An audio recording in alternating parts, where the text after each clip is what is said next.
Welcome back, guys, for another episode of 6 Feet Apart. Today we're going to sit down with Melissa, learn about her love for cars and the commercial real estate business.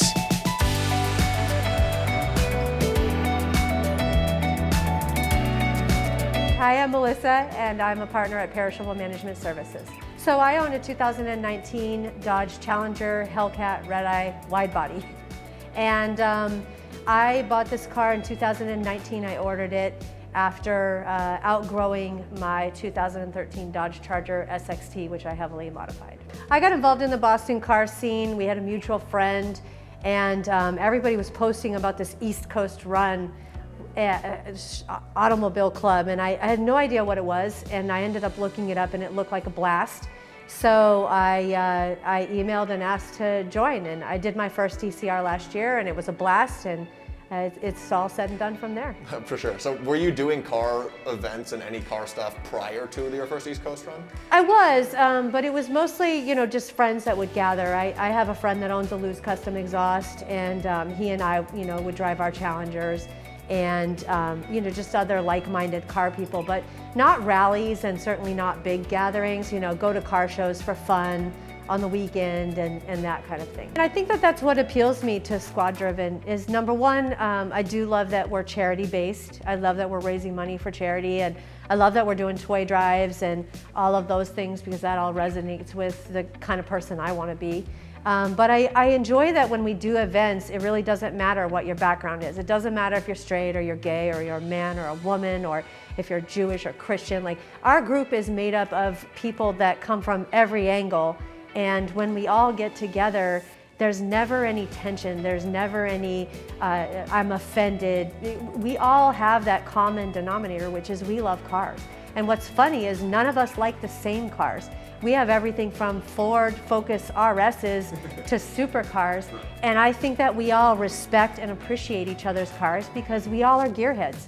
So to me, if you want to talk about cars and you love cars, I don't really care if you have a hoopty or a supercar. If you want to talk to me about cars, I'm down for that. And that seems to be the common denominator in this group. Awesome.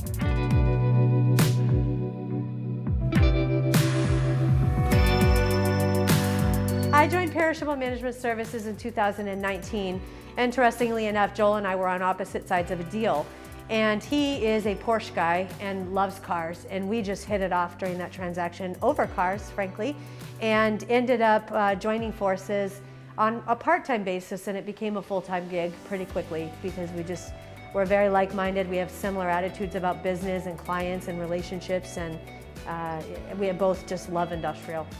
Awesome. So you strictly do industrial, correct? Strictly industrial. I'll do office and retail spaces for very special clients because I do have a background in all real estate types from working at the bank for 20 years and doing work out there. But I've always loved industrial. They're just hardworking, good people, and that appeals to me as an independent contractor. Yeah, for sure. I mean, some of the places that you've worked with and we've used for the East Coast run and for other, ventures are pretty cool locations. So do you want to explain a little bit more about kind of where we're at right now? Yeah, so where we are right now is in a building called 152 Hamden Street, and this basically epitomizes everything I love about industrial. It's an old building that was tired and really just kind of forgotten. And Michael came in here and he saw the beauty in the building and he brought it back to life while maintaining all this gorgeous character. And I love seeing old industrial just come back to life and be modernized without butchering all of the classic beauty in these buildings. Well, thank you so much for sitting down with us, Melissa. I really appreciate your time.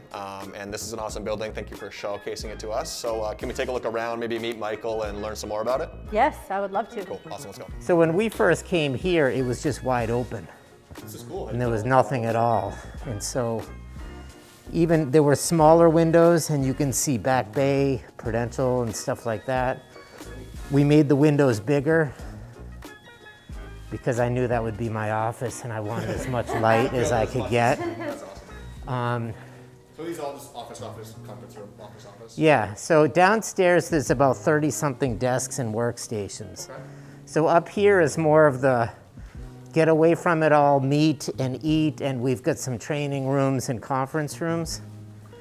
The architect, David McMahon, who's in the south end, he was really into these barn doors, which I think was a brilliant idea. I mean, because they're just so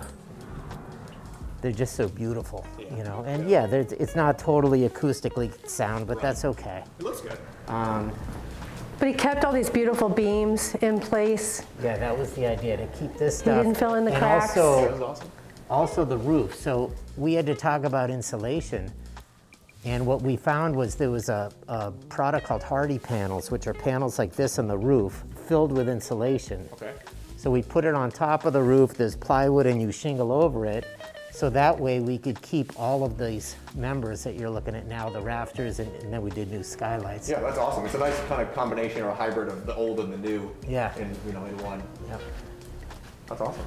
You can see 33-something people working in here, right? But look at this beautiful 1800s door, sitting here in this modern office space. Isn't that amazing? love it. So that's not going anywhere. That's going to always stay as well. So are you currently in this building, the only open space you're looking to fill right now is the brewery space, or are there Yeah. other spaces that are? No, that's it. That's it. So you can see there's offices on the side. All the windows are new. So we pretty much put in about 100 new windows altogether. Awesome. And it used to just be what, brick? Some of them were completely bricked up, and then some were very old, dysfunctional windows, you know, non-functional windows. So. And so how long did this whole building take you to take from start to finish? So so the whole timeline is, I looked at it around July 4th, 2015. We had a deal together, you know, pretty soon, within a month. We started design and permitting. I had a building permit by Thanksgiving in November. Okay. And then we closed January 26, and the first day of construction was January 27. Cool. We moved in around September 26. 16. So it was, yeah, so that was eight months of construction. Well, what we can end you with on the tour is this building we're in now, this is an addition that was built in 1925. So the main building was 1856. This structure was built in 1925. Obviously, it's some big garage. So all the brewing happens right here. This is where all the gases come in. They cook the hops and mix it with all the hot water, and all the magic happens right here. And then these are holding tanks for fermenting. Got it. Awesome. So do you have any idea, is this a relatively small, medium, large This setup? is a very small brewery. Got it, okay. This would be a Yeah, small batch. like I think they call it a 15 barrel with a 30 barrel fermenters or Yep. something like that. Yeah. It looked Oh, I love it. I love all craft beer. Yeah. Cool. Well, no, thank you guys Yeah, both, thank you Melissa so much. and Michael. I really appreciate you guys. Thank you. Sitting down with us. Thank you for Thank letting you. us space and talking as well. So we'll see you guys on Saturday for the wash event. Sounds good, yeah. Cool. Good. Thank you. Thank you guys for watching another episode of 6 Feet Apart. If you like the video, please like and subscribe, and stay tuned for the next episode.